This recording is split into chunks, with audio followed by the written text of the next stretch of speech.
Warship 621. This is Philippine Navy Warship Lima Sierra 507. In accordance with collision regulations, we are violating rule number 7 and endangering our safe navigation by blocking our course line. We are advised to keep clear immediately and avoid risk of collision.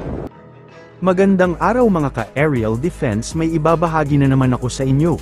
Dahil ngayong araw na ito ay may pag-uusapan tayo tungkol sa depensa, national defense hindi nakapagpigil bumuelta laban sa China. Pero bago tayo magpatuloy, huwag mo muna kalimutan mag-like, share and subscribe.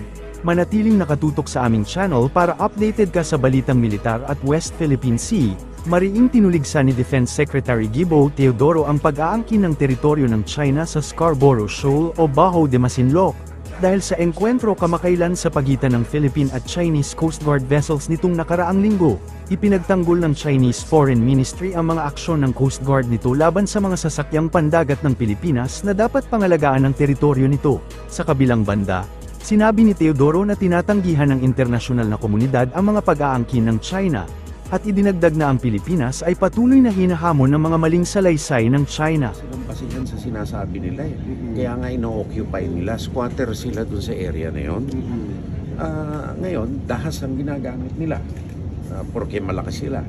Pero tayo nagpapatatag din, at kaya nakikiusap tayo sa ating mga kababayan na suportahan ang liderato ng ating Pangulo sa pagtatayo dito. Kasi kung tayo bumigay dito, sa istorya nila na yung Baho de Masinloc kanila, nandyan na yung arbitral award, sinabing walang basihan ng kanila sinasabi. That the area where the incident happened is their territory is really a lie, a bold-faced lie, and it's not established under any norm of international law, save for their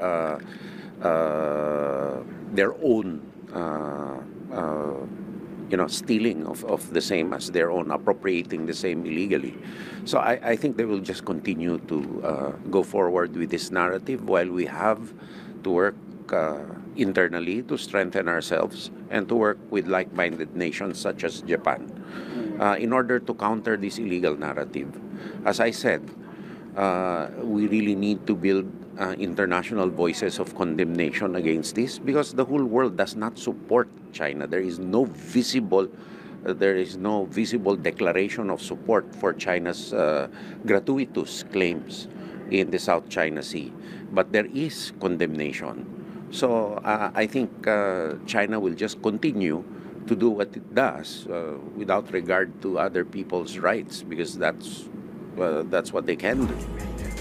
Nakadepende sa pagpapasya ni Pangulong Ferdinand Marcos Jr., ang posibleng pagpapadala ng barkong pandigma sa West Philippine Sea. Ito ang naging tugon ni Philippine Coast Guard spokesperson for the West Philippine Sea Commodore J. Tariela sa isang panayam, kasunod ng pinakabagong insidente sa West Philippine Sea ngayong linggo kung saan nakaengkwentro ang barko ng PCG na BRP Teresa Magbanua ng mapanganib na maniobra, pagharang at pagbuntot ng barkong pandigma ng People's Liberation Army Navy malapit sa Baho de Masinloc noong ika-4 ng Disyembre. Ayon kay Commodore Tariela, ito ang unang pagkakataon na nakialam at nakibahagi ang warship ng PLA Navy sa panghaharas sa barko ng PCG. Ipinaliwanag naman ng PCG official na ang Armed Forces of the Philippines ang may autoridad na gumawa ng policy recommendation sa Pangulo bilang Commander-in-Chief ukol sa naturang usapin. Kinumpirma naman ni Commodore Tariela na nagpapatrolya ang warship ng Pilipinas sa West Philippine Sea. Patuloy ding nakabantay ang Philippine Navy ng AFP sa sitwasyon sa West Philippine Sea, subalit hindi sila nakikialam sa harassment ng mga barko ng higanteng bansa.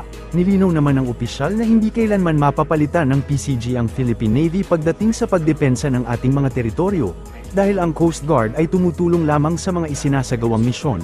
Samantala, suportado naman aniya ng PCG ang anumang magiging desisyon ng Pangulo at hukbong sandatahan ng Pilipinas.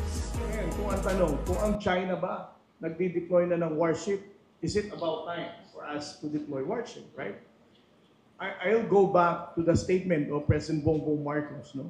He has mentioned this a lot of times in different forms. Ang sabi niya, the Philippine government, we are peace-loving nation. We are not instigators of war. No?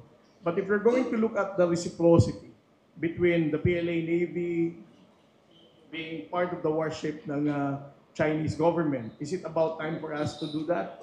You know, it can be considered as a reciprocal act. No? But again, as a Coast Guard spokesperson, I don't have the right answer for this because it is dependent on the armed forces of the Philippines on how they would like to come up with policy recommendation to strengthen our position in the West Philippine Sea.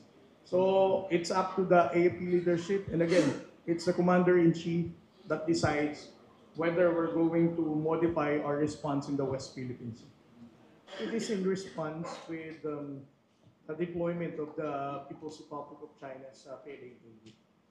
I'm not suggesting na we just deploy for the purpose of deploying warship.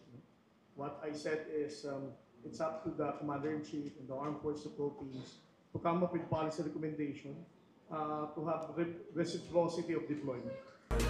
Para sa mas madaming update tungkol sa ating depensa, paki-follow at like muna ng aming page na nasa description na ang link.